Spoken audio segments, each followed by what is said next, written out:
Good evening, everyone, and welcome to So What's the Real Truth? I'm your host this evening, Tamala Odom.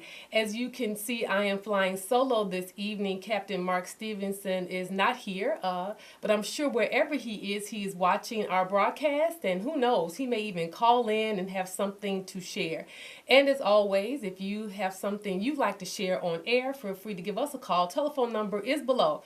312-738-1060. Again, that telephone number is 312-738-1060. Okay, we're going to get right into our topic this evening. And I know that our concerns, we talked about our concerns here on this broadcast over and over again on the gun violence in Chicago. The last time I checked the statistics, we have already reached 700 homicides in Chicago in 2016. We have surpassed any other year with the records for homicides. And most of these homicides are happening in urban communities on black and brown children.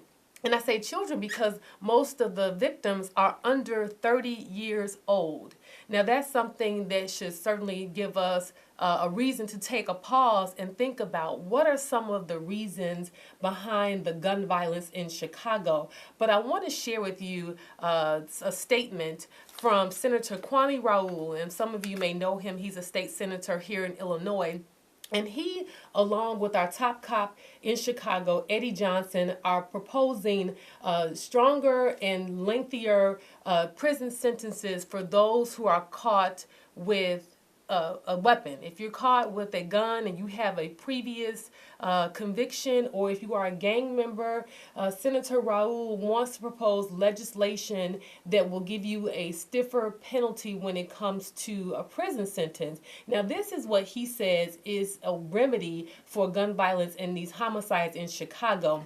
Now, I want to know what you think. Do you really feel that this is the answer? Because I saw a headline this week where it says Senator Kwame Raoul has the answer to remedying the gun violence in Chicago. So, of course, I was intrigued to read more for this article. And this is his proposal. He feels that if you are locked away in jail, then you do not you won't have the opportunity to commit these violent crimes, and you will see the death toll amongst African American and Latino Americans go down, is essentially what he's saying, because these perpetrators will be in prison. So tell me what you think. Our phone lines are open. 312-738-1060. Again, that telephone number is 312-738-1060. Now, I am not the most tech-savvy person in the building, but I think I got this, and I want you to hear and see this video of Senator Raoul, and he also has in this video Eddie Johnson. And let's see what they say about gun violence in Chicago. When I became superintendent, I pledged my efforts to make the department better, and as a result, make the city of Chicago better. We made vast reforms in the department, and we're only at the beginning. But we still need to address this cycle of violence in our neighborhoods. To that end, CPD has implemented new strategies for deployments and proactively seeking out violent offenders before they can commit another crime or become the next victim. But let me tell you folks, as long as we fail to hold them accountable for their actions, we're going to keep hearing a similar story when it comes to murders and shootings on the South and the West Sides.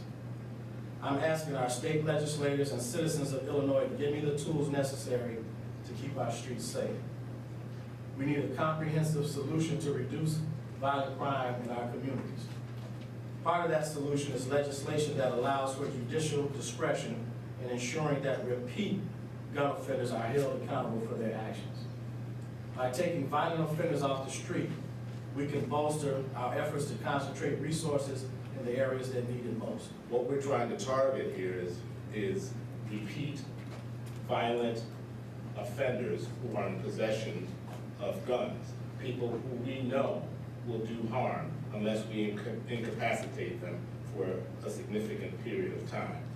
And to that end, Senator Munoz has introduced what will be known as a Violent Gun Offender Sentencing Act, which will be sponsored by Senator Munoz and sponsored by Representative Zaleski in the House of Representatives, that will provide presumptive guidelines for repeat gun offenders and violent offenders who are found in possession of a gun that would utilize the existing ranges of penalty.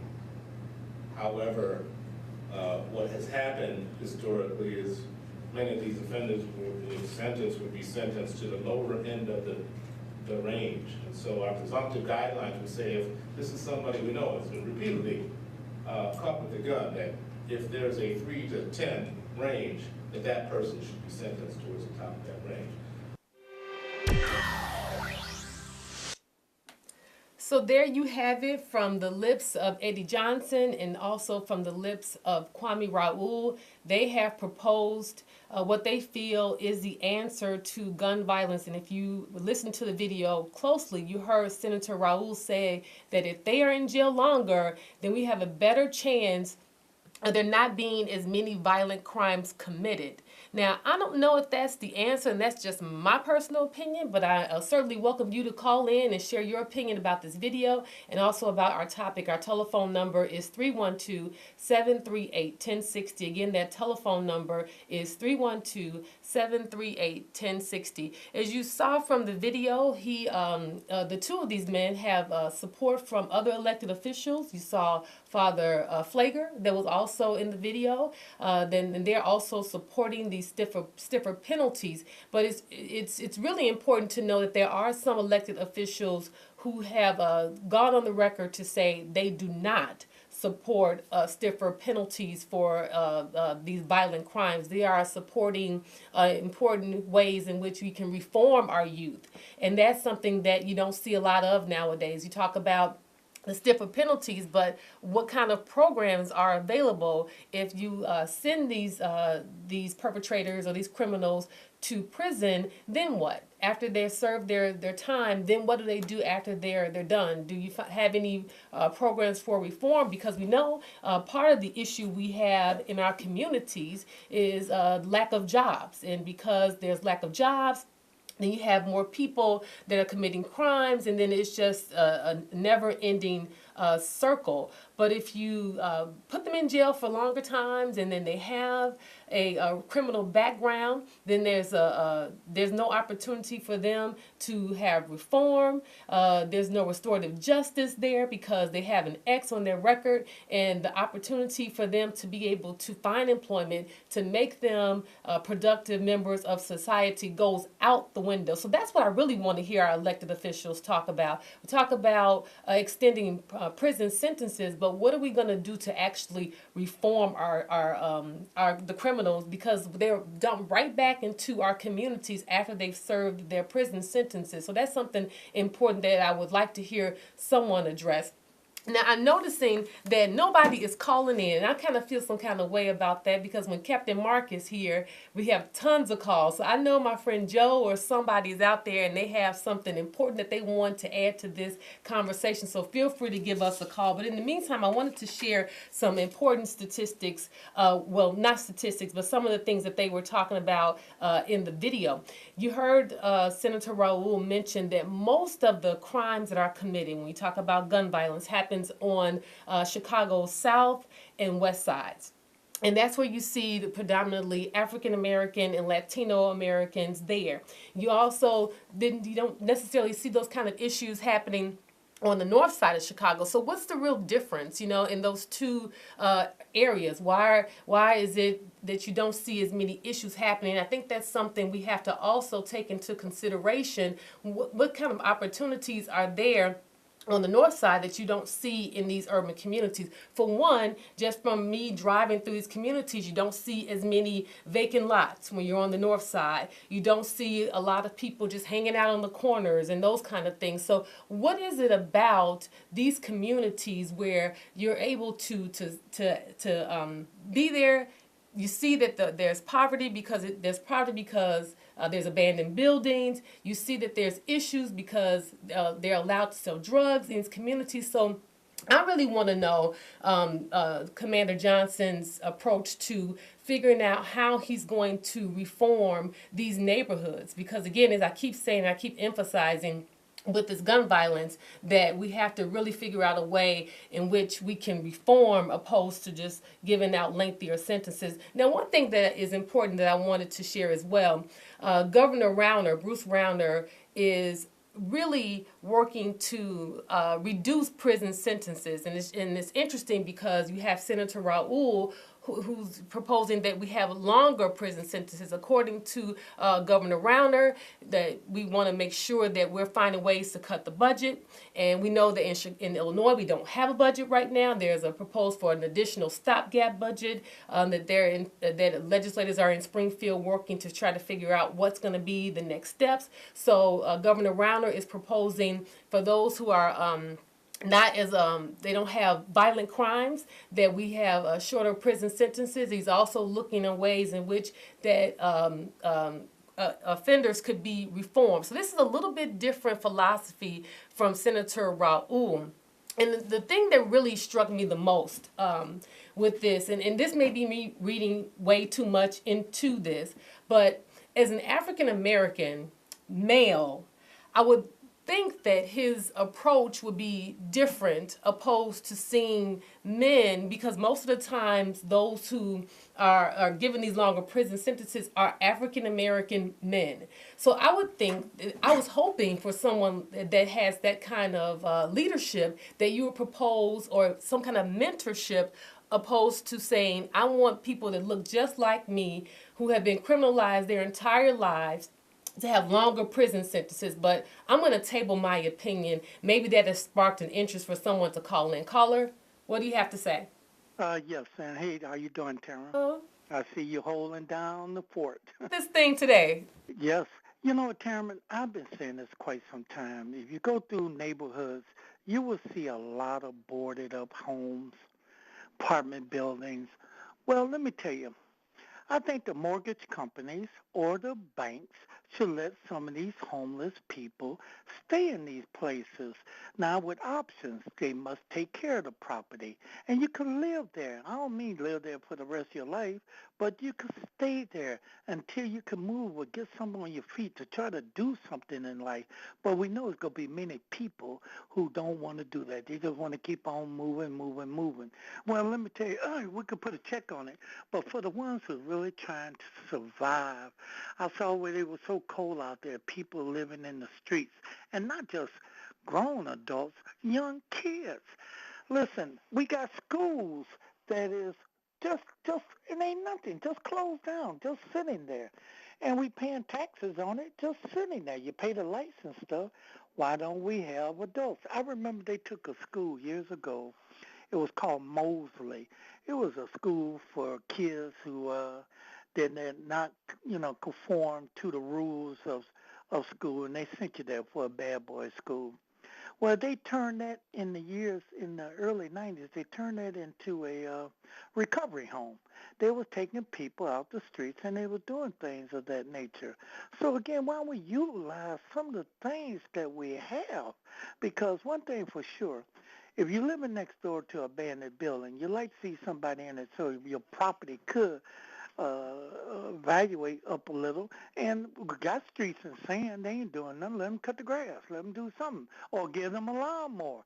Let the people, we can't give people everything. But if you put a roof over their head and try to help them get a job, that might work.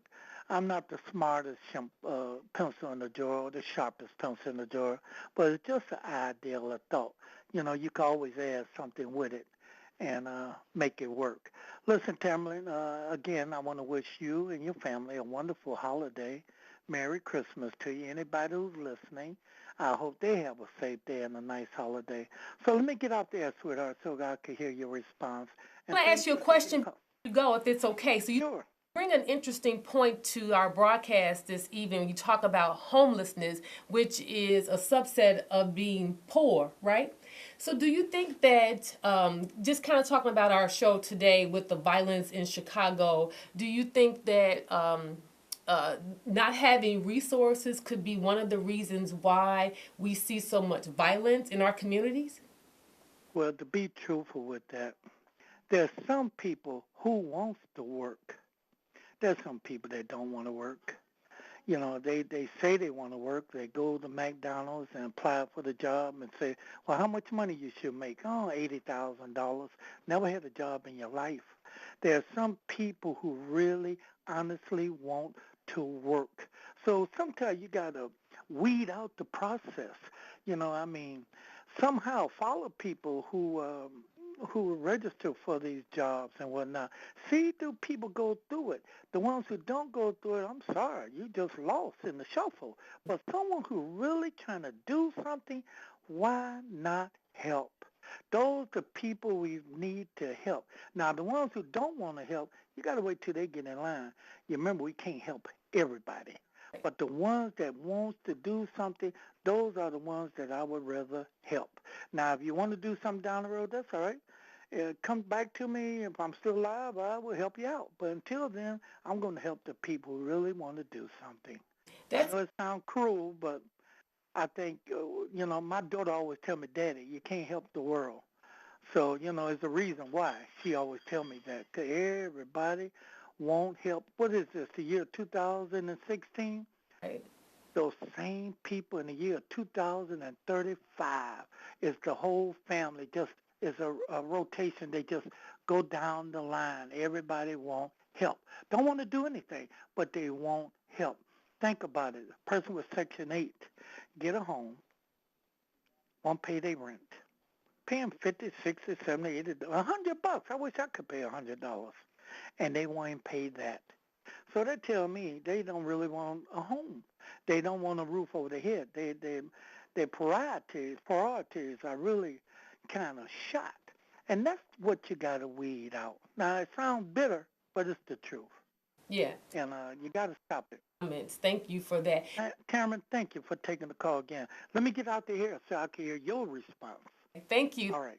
for your call. And I wanted to ask that question because I've been kind of beating around the bush with this thing on this show this evening, but I really, again, just from the article that I saw today and just from the video that I watched and share with you, and again, this is just a surface opinion. I really take issue with Senator Raul's stance. I really do, because it's what our caller talked about before he hung up, about opportunity, about helping someone.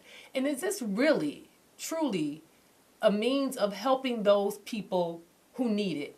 It's obvious that something is wrong with a person who would take the life of another human being for whatever the reason may be in these instances. Now, if it's self-defense, or we understand that. But with the violence that is happening in Chicago, it has become outrageous, and it's really an outcry, in my opinion, from our youth. They need something. I'm not really for sure what they're crying out and they're saying, but it's obvious that they need something. And whatever they need is not an extended prison sentence. Our caller talked about figuring out ways in which we can help other people. It would be nice to hear legislation being proposed that will expand after-school programs, or, as our caller mentioned, help put our youth to work, help them find job skills, help them obtain these job skills. But instead, we see their actions, and instead of saying we will help, your suggestion is to give them a longer prison sentence. I take issue with that, because once they serve their longer prison sentence, they come back out into their society. What has really happened? If you really think about it, what have we really done to improve our communities by extending prison sentences? As again, before our caller mentioned, or called in, I mentioned that Governor Rauner is looking to decrease our prison population in Chicago, or in Illinois, and looking at ways in which we can reform offenders. And I would encourage people, if you have not, take the opportunity to watch the Netflix documentary called The 13th. And it's on the 13th Amendment, and it talks about our prison populations. But I'm going to save that because we have a caller. Caller, what do you have to say? You know what, Tamara? One thing you just mentioned, we need to close the prison system down. We need to close the judicial things down. We need to tear the whole root down and rebuild over. There's no, I've heard this as a kid. There's many people locked up that don't have no business being there. Look, There are some people that's in there and never did anything, but they there. But we already know it's just like the CPS. You know, the more people are in there, the more is rewarded back to the state and the county and the city. So again, and then we pay so much for it. Don't think it's coming out of their pocket. It's coming out of our pocket. So again, let's just start all over again. Let everybody out. Say, now listen, in a year, we're going to have things taken care of. Now, do wrong next time, and you deserve to be there. That's the way I look at it. mhm. That's my opinion, sweetheart. Thank you for calling back and sharing your opinion. So I would really like to get some people, not people that hold titles in Illinois or in Chicago, just the common folks who really have a desire to help. I would really like to see a way to put those people in a room together and brainstorm and really figure out ways in which we can help our urban communities improve. Because it's going to start with our youth. It's going to start with education, and it's going to start with changing the mindset. And that can happen when people get in the room and are willing to take whatever those ideas that they come together and formulate and to actually put those into action. So again, I understand and I grieve along with those who have lost loved ones to gun violence. I'm no different from anyone else. I've lost loved ones to gun violence this year alone. And I know how that hole in your heart feels. But I don't think that extending prison sentences is the way for reform. I think that it is important that we really try not to put a Band-Aid on this thing. And I think that this proposed legislation is a bandage for this. We really need to figure out what is the outcry. What are our youth trying to tell us? Because there is a message in what they do. Because you really think about that, person with any kind of moral fiber could really just wake up in the morning and plot to kill someone and not have any kind of ill feelings or feeling that they did something that just they couldn't live with. Something's gotta be there, and I think that we need to dig a little deeper. And I think just throwing them in jail is just a bandage to that. But I think we need to do something, and we need to do something really soon, because 700 homicides in Chicago in 1 year is appalling, and who knows what 2017 will hold for us if we do not do something and do something real soon. I know that there are a lot of marches and protestings going on out there, but it's really important that we see some action behind that. What is the result of that? How are our communities impacted? How are they growing outside of these marches and these protesting and this additional legislation? We already have enough rules in Illinois that we have to abide by, but putting something else on the books, how is that really going to help? I think it's important to really think that through before we make any more legislation. I will say this piece of legislation has gone before in Springfield, and it was voted down.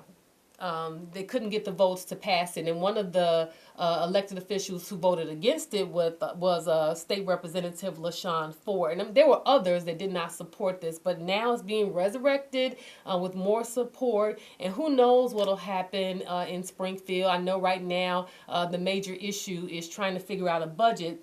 But in the meantime, we certainly need to figure out how we can make our communities safer in Illinois, primarily in Chicago, where we're seeing all of the victims that are talking about it. You know, I saw something on Facebook not too long ago. It was a woman who was at the graveside of her son, and she had mentioned that she had recently buried her son, and he was a victim of gun violence. And she mentioned that there were people in her community that she knew, that they knew who killed her son, and they refused to speak out.